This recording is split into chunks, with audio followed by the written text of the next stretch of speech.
सभी को जय मसीह की। प्रभु यीशु मसीह के नाम से मैं आप सभी का स्वागत करता हूं आज के वचन के लिए।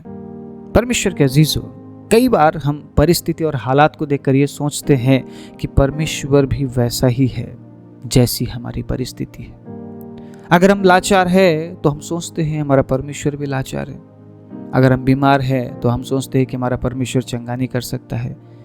अगर आप आपके हालातों के अनुसार परमेश्वर की तुलना करेंगे तो परमेश्वर आपके हालात से कभी बड़ा नहीं हो पाएगा। आपके हालात, आपके परिस्थितियों को आपको बोलना है, सुन मेरा परमेश्वर तुझसे बड़ा है।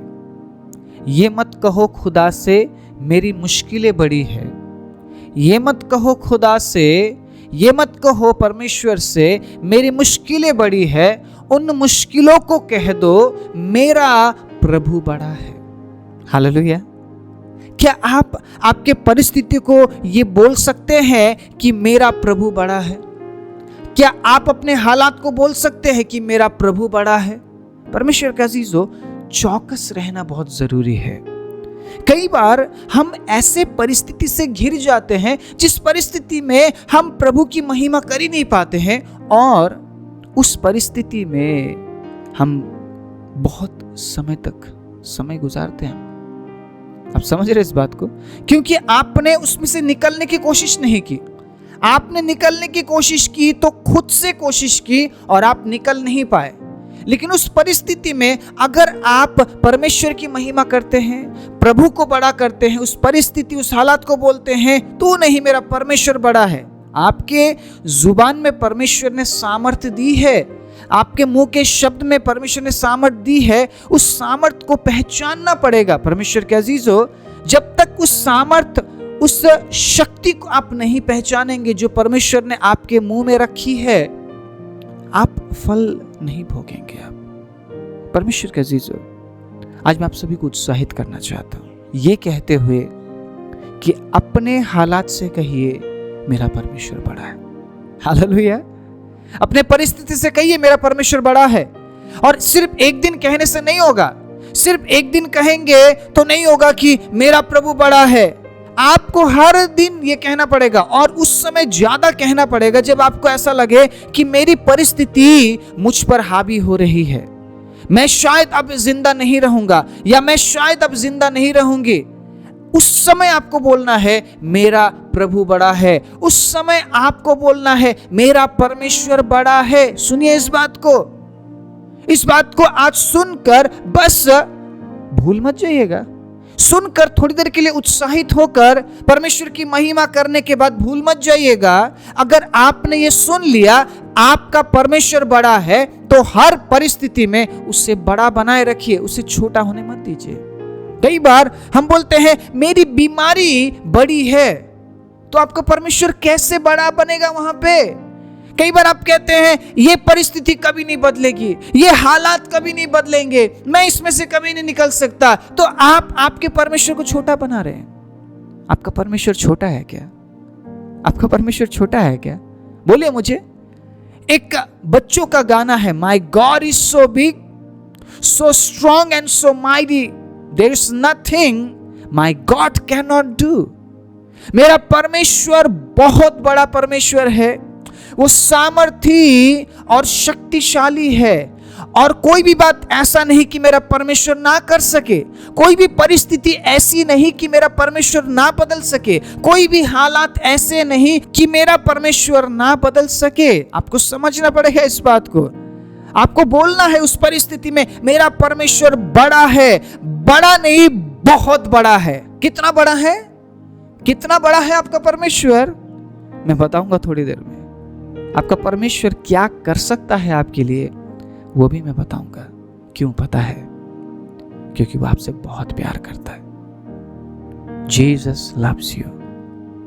ये बस एक वर्ड नहीं है, ये बस एक शब्द नहीं है, इसमें गहराई है, इसमें डीपनेस है। जितना ज्यादा आप उस गहराई में उतरते जाएंगे उतना ही और आपको गहरा लगेगा जीसस लव्स यू। कहीं पे लिखा हुआ पढ़ा होगा आपने ना, बहुत सी जगह में हम देखते हैं इस शब्द को जीसस लव्स यू। इसकी गहराई को अगर आप समझना चाहे, ये बस एक शब्द बनकर नहीं रहेगा आपके लिए। वो आपके लिए कुछ भी कर सकता है, कुछ भी वो करना चाहता है।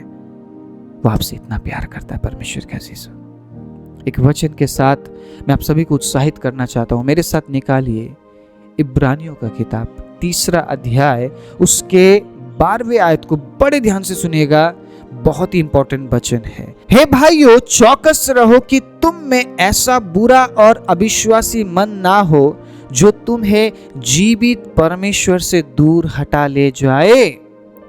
इस वचन के अनुसार परमेश्वर आपसे दूर नहीं जाता है। सुनिएगा इस बात को, परमेश्वर कभी आपसे दूर नहीं जाता है, या परमेश्वर आपको कभी दूर नहीं करता है। और सही रीति से मैं बोलूं, परमेश्वर खुद से आपको दूर करना ही नहीं चाहता है।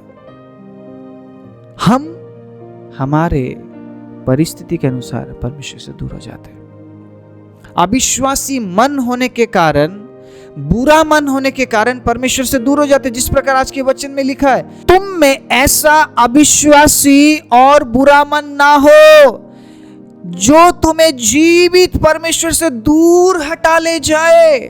आपकी परिस्थिति में अगर आप परमेश्वर को बड़ा नहीं बनाएंगे तो ऐसा हो सकता है आपकी परिस्थिति आपको परमेश्वर से दूर लेकर जाए। क्योंकि जब आप ऐसे परिस्थिति में जीवन जीते हैं, जो परिस्थिति शायद आपको लगती है कि सही नहीं है, मेरे लिए नहीं है, ऐसा नहीं होना चाहिए, उस समय आप नेगेटिव भी होते हैं। आपको पता है, उस समय आप नकारात्मकता से सोचते हैं, और वो बातें, वो मन आपको परमेश्वर से दूर भी ले जा सकता है। आज के वचन के अनुसार हमने ये जान लिया है, परमेश्वर हमसे दूर नहीं जाते हैं। परमेश्वर खुद से हमें दूर नहीं करते हैं। परमेश्वर ने हमें क्यों बनाया है? ताकि हम परमेश्वर के साथ रह सके। इस बात में एक दूरी आई, साथ रहने वाली बात में एक दूरी आई। आदम ने पाप किया, हव्वा ने पाप किया, परमेश्वर की महिमा से रहित हो गए। अगर परमेश्वर वाकई में चाहते कि हम परमेश्वर से दूर हो जाए, यीशु मसीह नहीं आते फिर इस पृथ्वी में। यीशु मसीह क्यों आए? ताकि हम फिर परमेश्वर के नजदीक हो सके। एक महान बलिदान मेरे और आपके लिए दिया गया है, जिस बलिदान के बारे में बस ये बोलना काफी नहीं, यीशु मरा, यीशु मेरे और आपके लिए मरा, काफी नहीं है ये बोलना। क्योंकि यीशु के लिए मरना आसान नहीं था, आसान नहीं था परमेश्वर के अजीजों। वो मृत्यु जो संपूर्ण मानव जाति के लिए उद्धार के रूप में ग्रहण की जा रही थी, वो बलिदान दिया जा रहा था, वो आसान नहीं था परमेश्वर के लिए।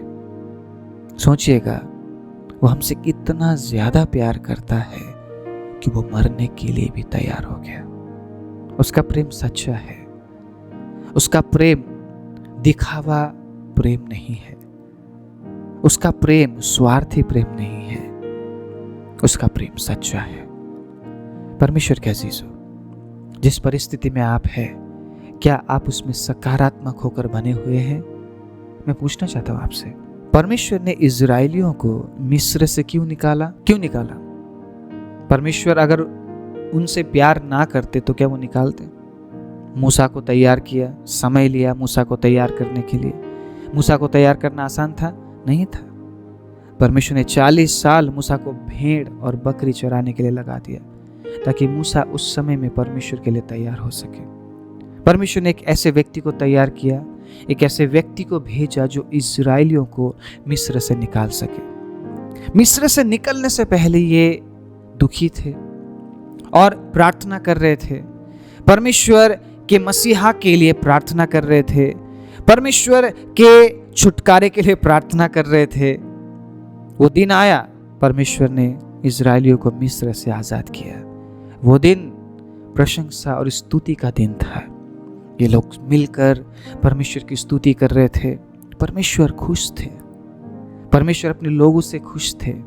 और परमेश्वर ने पता है मूसा को क्या कहा? मैं तुम्हें, ध्यान से सुनिएगा, मैं तुम्हें ऐसे देश में लेकर जाऊंगा जहां दूध और मधु की धाराएं बहती है। Praise the Lord. एक ऐसा देश जो फलबंद देश होगा। एक ऐसी जगह जहां पे तुम्हें कभी किसी चीज की कमी और घटी नहीं होगी। तुम सुख से और बेखट के वहां पे रह सकते हो। अब ये लोग परमेश्वर के डायरेक्शन में जाने लगे। परमेश्वर ने मूसा से कहा, चल मैं तुम लोगों की अगुवाई करूंगा।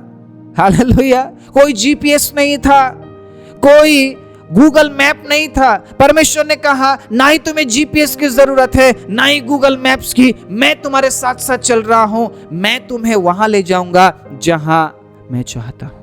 और रास्ता मुझे पता है। चलो, ये लोग परमेश्वर के पीछे पीछे चलने लगे। रात को आंख का खंबा बनकर, दिन में बादल का खंबा बनकर परमेश्वर उनके साथ साथ चलने लगा। और एक समय ऐसा आया जब वो समंदर के सामने पहुंच गए। कौन लेकर गया था उन्हें? समंदर के सामने कौन लेकर गया था? कौन था?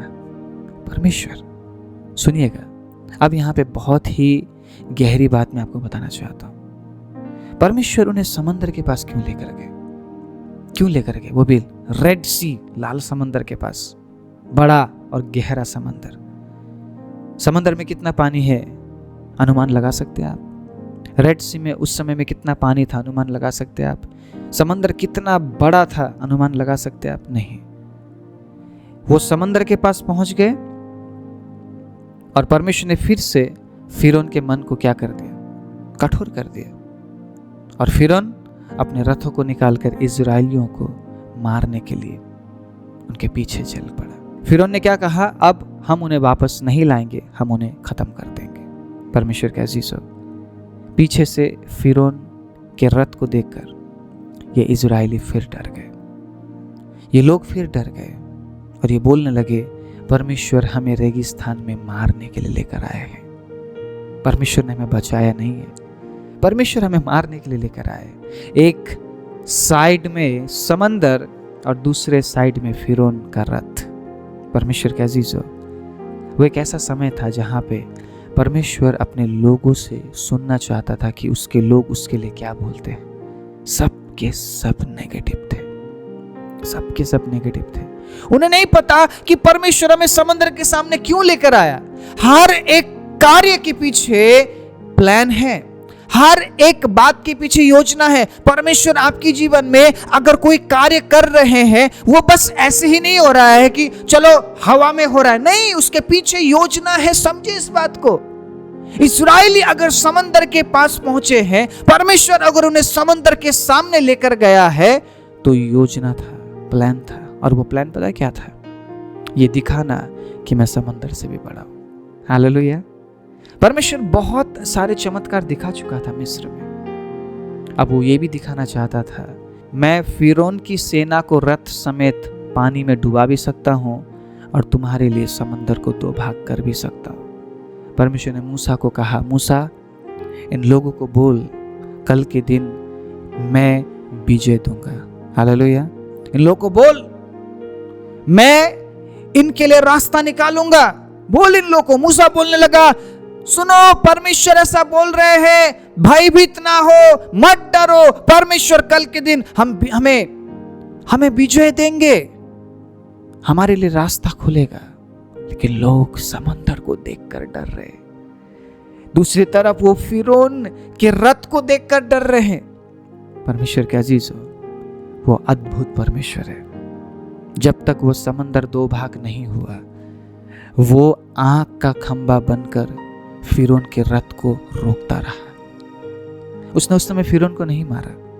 क्या उस समय वो फिरौन को सेना समेत नहीं मार सकता था? क्या लगता है आपको? नहीं मार सकता था? मार सकता था, खत्म कर सकता था। लेकिन वो चाहता था कि फिरौन भी देखे इजराइलियों का परमेश्वर कैसा है। Hallelujah, praise the Lord. परमेश्वर ने समंदर को दो भाग कर दिया। Hallelujah, praise the Lord. Praise कीजिए, परमेश्वर की महिमा कीजिए। वो आपको दिखाना चाहता है कि वो आपके जीवन में क्या कर सकता है। सुनिए इस बात को। He is the most high, the mighty God। और वो आपको दिखा सकता है कि वो आपके लिए क्या क्या कर सकता है। वो आपको दिखाना चाहता है। अगर वो समंदर के पास नहीं पहुंचते, ना ही फिरौन देख पाता, फिरौन की सेना देख पाते, और ना ही इजरायली देख पाते कि हमारा परमेश्वर कैसा है। पूरी रात परमेश्वर ने हवा चलाई और उस समंदर को परमेश्वर ने 2 भाग कर दिया। सोचिए वो समय कैसा होगा। पानी का दीवार बना दिया परमेश्वर ने, दोनों साइड पानी का दीवार, और बीच में से परमेश्वर के वचन में लिखा है सूखी भूमि, जहां से इजरायली पार हो गए। और जैसे ही इजरायली उस पार चले गए, कई दिन लगे होंगे उनको उस समंदर को पार करने में। समंदर छोटा नहीं होता है। हालेलुया।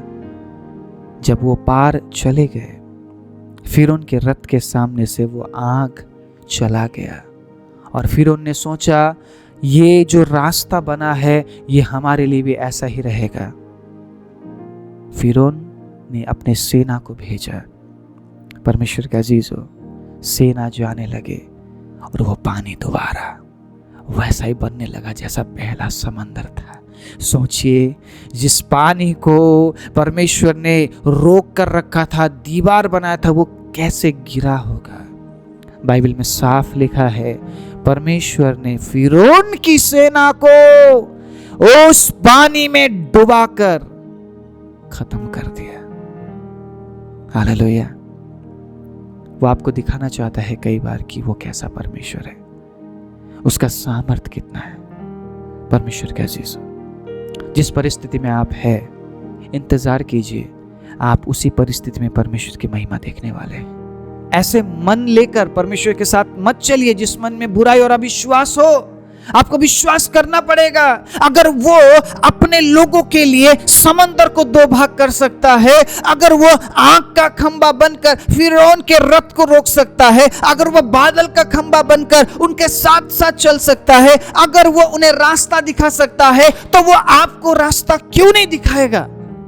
क्यों आप हताश हो रहे हैं? क्यों आप अविश्वासी बन रहे हैं? यीशु ने कहा विश्वास करो, विश्वास रखो मुझ पर, मैं सब कुछ बदल सकता हूं। यही प्रचार मूसा ने इजरायलियों को किया जब वो डर रहे थे फिरौन के रथ को देखकर, आगे समंदर को देखकर। वो भूल चुके थे मिस्र में उन्होंने कैसी परमेश्वर की महिमा देखी थी। भूल चुके थे वो। क्या भूल गए आपका परमेश्वर कितना बड़ा है? अगर मैं याद दिलाने में सक्षम रहा आज, तो आज के बाद कभी भी अपने मुश्किलों को बड़ा मत बोलिएगा, क्योंकि आपका परमेश्वर सबसे बड़ा है। अगर वो समंदर को 2 भाग कर सकता है, वो कुछ भी कर सकता है, और वो आपके लिए कुछ भी करेगा अगर आप विश्वास करते हैं, अगर आप उसमें बने रहते हैं। परमेश्वर के अजीज, बस ऐसे मन के साथ मत चलिएगा जो मन आपको परमेश्वर से दूर हटा ले जाए। उसने आप पर मेहनत किया है, उसने आपका इंतजार किया है, उसने धीरज धरा है आपके लिए, और वो नहीं चाहता है आप नाश हो जाए। इसलिए अविश्वासी और बुरे मन के साथ नहीं, बल्कि विश्वासी मन के साथ प्रभु के पीछे में चलना है। हमारे परिस्थितियों को बड़ा नहीं, बल्कि परमेश्वर को बड़ा बनाना है। फिर देखिए आपके लिए परमेश्वर क्या क्या करता है। आइए अपनी आंखों को बंद करें। धन्यवाद राजा, धन्यवाद प्रभु, आप महान है परमेश्वर। जितनों ने आज आपके वचन को सुना है प्रभु, अगर वो ये समझ पाए हैं कि आप सबसे बड़े परमेश्वर हैं, आप उनके मुश्किलों से भी बड़े हैं, आप उनके हालात से भी बड़े हैं, आप उनके तकलीफों से भी बड़े हैं, आप उनके बीमारियों से भी बड़े हैं परमेश्वर प्रभु। तो आज के बाद वो हमेशा आपको बड़ा बनाए, ताकि प्रभु जिस प्रकार आपने अपनी महिमा इजरायलियों को दिखाया, फिरौन और उसकी सेना को आपने दिखाई, वही महिमा ये भी अपने जीवन में देख सके और उसके जरिए आपकी महिमा कर सके। सारी महिमा आदर इज्जत जलाल आपको देते हुए प्रार्थना प्रभु यीशु मसीह के नाम से मांगते हैं, आमीन।